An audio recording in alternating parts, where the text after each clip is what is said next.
the UNHCR has launched its Until Everyone's Safe campaign. It's a call to young people across the world to reclaim and defend the fundamental human right of asylum as a shared global good. Now, this may sound like a tall order when you consider how far the far right is gaining ground, and with that, xenophobic isolationism. And an example of that, I'm sorry to say, is the United States under Donald Trump.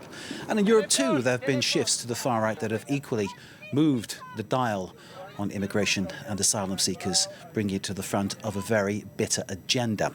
The UN's Refugee Agency has launched this new campaign ahead of World Refugee Day, which is on June the 20th. So let's give you some figures. Lebanon, for instance, has over 1 million displaced people, and that's just since March the 2nd this year, when Hezbollah started shelling Israel. Sudan, on the other hand, a far more deep-seated refugee problem there. 13 million either outside or inside refugees, that's outside going to other countries such as Chad, for instance, Egypt, or internally displaced within the borders. The civil war raging there since April 2023. We could continue the story. There are so many refugees around the world right now. Let's bring in to talk about this Eujin Byun, who's global spokesperson for the UNHCR. Eujin, thank you very much for being with us. Tell us why this new campaign is being launched right now. It is so important because asylum itself is under pressures at this very moment when it is needed the most. Let me just to put it, explain about the Refugee Convention, which was built 75 years ago after the Second World War. It is based on very, very simple but very powerful promise that everyone who is forced to flee war, persecution, violence, they have the right to seek asylum. They have a right to seek safety, which is a very basic human right. It's one of those things, though, asking young people to go and maybe talk about this, declare about this, shout about this. I can think of some places where they might face a very violent response if they shout out loud about the issue of asylum. We're calling specifically the younger generation because they're living in this uncertainty with the economic pressure, but also that they have access to social media, social information, that they are calling the justice, the fairness.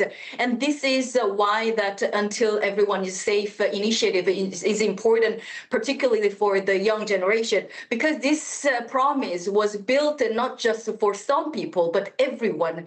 We're calling that we have to defend this right, very basic right to seek safety, and we have to build this safety net together, because until everyone is safe, if not everyone is safe, the work is not done for us.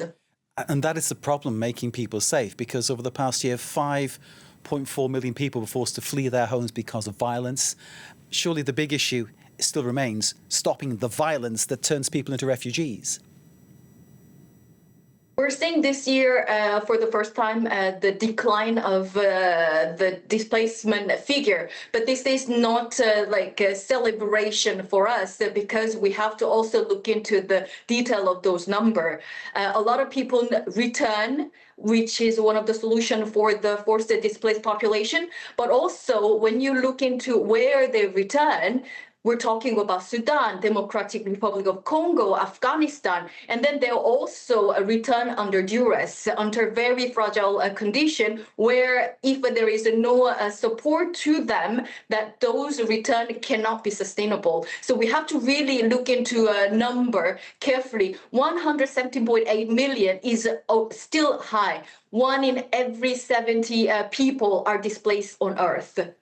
It is a very disturbing figure, Eugene, that you point out there, and it really illustrates what you're dealing with and what you're trying to defend in terms of the right to asylum. I'm thinking about those people who might be going back to their homes, for instance, in Lebanon.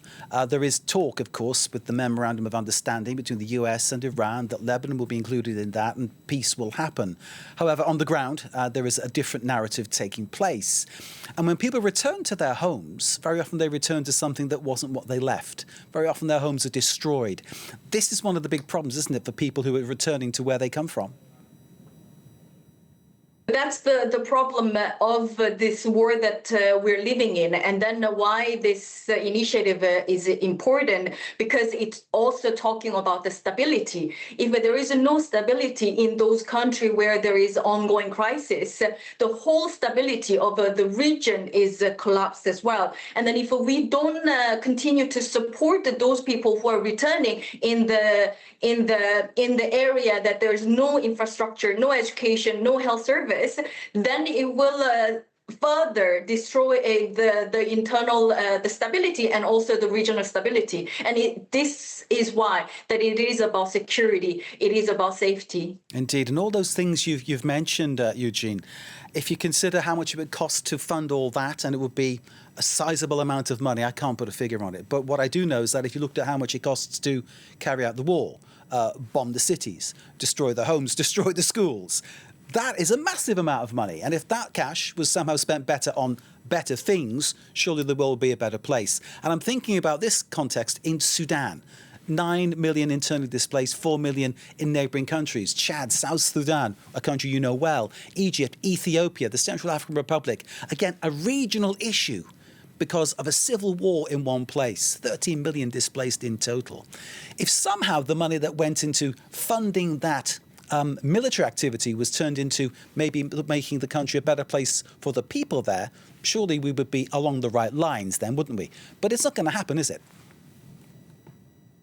What we're seeing every year is that the humanitarian funding is a decrease, while you mentioned that a lot of traditional donor country is putting more funding to internal issue, or as you mentioned, the military issue, defense. So we're seeing that less and less funding going to those who need the most, those vulnerable population who lost everything, who has to leave their country. Not by their willingness. They are forced to flee. We have to remember that. They often arrive in those neighboring countries that with nothing, and then they walk so many days. And we're seeing a lot of traumatized children who need a psychosocial support, who lost the mother who lost their children, the children who lost their parents. Every number of those forced displacement, there is a people behind who had a normal life, who had a job, who had a hope, and who had a future ahead of them. Eujin Byun, thank you very much indeed for joining us, spokesperson for the UNHCR. Thank you for exploring this big issue regarding asylum and how the right of asylum is being badly regarded in many countries, and a call to young people from the UNHCR to try to defend this universal right that everyone has when fleeing somewhere where there is violence, where there is war. Thanks again to Eujin Byun of the UNHCR for that.